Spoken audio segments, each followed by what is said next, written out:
فانتظروا، جو کچھ رسول صلی اللہ علیہ وسلم تمہیں دیں اس کو لے لو، اور جو چیز سے منع کر دیں اس سے رک جاؤ، اس کو چھوڑ دو۔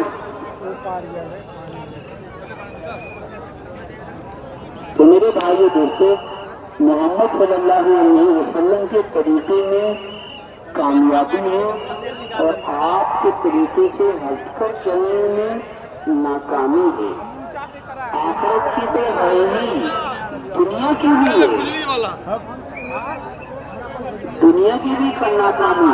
جو آپ کے طریقے پر چلے گا آخرت میں بھی کامیاب ہوگا، دنیا میں بھی کامیاب ہوگا۔ جو آپ کے طریقے سے ہٹ کر چلے گا آخرت میں بھی ناکام ہوگا، دنیا میں بھی ناکام ہوگا۔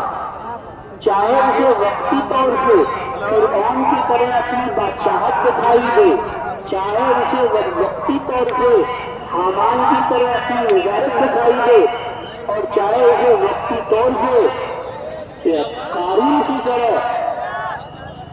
اپنا اس کی شان و شوکت دکھائی دے، چاہے اسے قوم سبا کی طرح لہلاتے ہوئے باغات دکھائی دے، اس کا انجام ناکامی ہے۔ فرعون غرق کر دیا گیا اپنے وزیر حامان کے ساتھ، اور قارون زمین میں دھسا دیا گیا اپنے پورے مال اور اپنی پوری شان و شوکت کے ساتھ، اور قوم سبا کے باغات نیز کو نابود کر دیے گئے۔ تو جس شخص نے دنیا کی زندگی کو اپنا مقصد بنا رکھا ہے اور اس کے وہ دنیاوی حالات فی الوقت بڑے اچھے اور مضبوط دکھائی دے رہے ہیں، وہ یہ نہ سمجھیں کہ وہ بڑے کامیاب ہیں، جنہیں آپ کے سر کے ایسے لوگوں کے سر کے اوپر اللہ تعالیٰ کا عذاب منڈلا رہا ہے جو کسی بھی وقت اسے اچانک دبوچ لے۔ اور آخرت بھی گئی، دنیا بھی گئی۔ اس لیے میرے بھائیو دوستو، محمد صلی اللہ علیہ وسلم کے طریقے کو اختیار کرنا۔ دیکھیں نا، محمد صلی اللہ علیہ وسلم کے طریقے کو جن لوگوں نے اختیار کیا وہ کیا ہو گئے،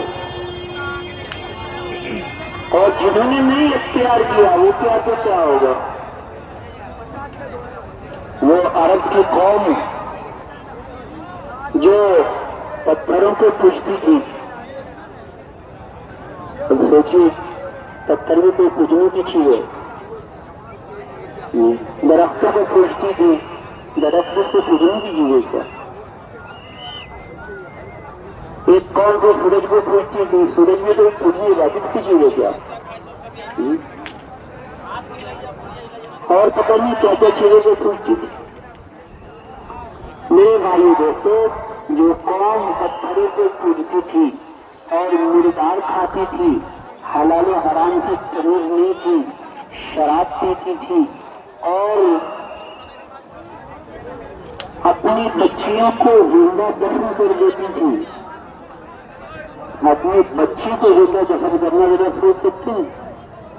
یہ چھوٹی چھوٹی بچیاں کتنی پیاری اور کتنی معصوم ہوتی ہیں، ان کو دفن کرنا، وہ بھی نہیں کہ قتل کر کے دفن کرنا، زندہ دفن کرنا۔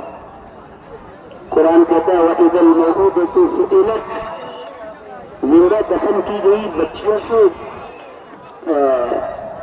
پوچھا جائے گا بِأَيِّ ذَنبٍ قُتِلَتْ، کہ وہ کس گناہ میں، کس جرم میں قتل کی گئی، یعنی کس جرم میں وہ دفن کی گئی۔ عجیب عجیب حالت تھی ان کی، لیکن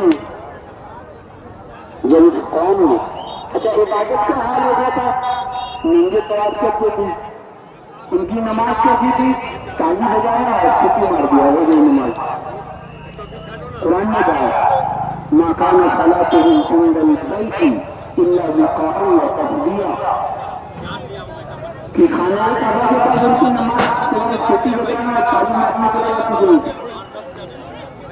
دیکھیں آج بھی غیروں کے واقعوں کے طریقے دیکھیں گے، آپ کو سمجھ میں آ گیا۔